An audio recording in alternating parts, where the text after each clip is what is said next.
Di mana orang geus nyaman, maneh malah ngomong, maneh terlalu hade ke diri orang.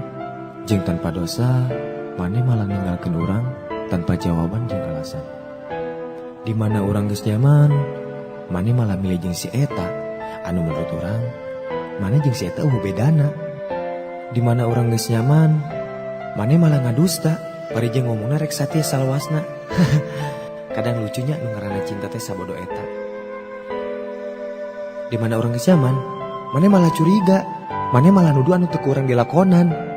Ngan hiji, anu ku urang hayang nyaeta saling percaya jeung satia salilana. Di mana orang geus nyaman, maneh malah indit tanpa pamit. Mangga, juk indit. Udah ku maneh nu disebut cinta. Urang teu ngarasakeun eta, maneh berhak bahagia.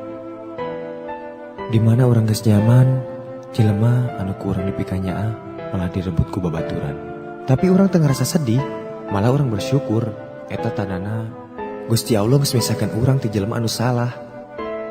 Di mana orang geus nyaman, urang geus berjuang bebeakan, tapi urang malah males ku kalakuan manehna anu teu pugu jeung sikapna anu angkuh. Di mana orang geus nyaman, maneh malah teu pernah ngahargaan.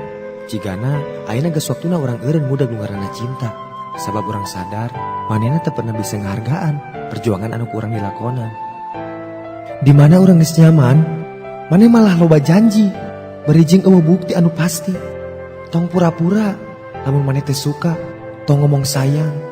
Lamun urang lain anu ku maneh dipikahayang.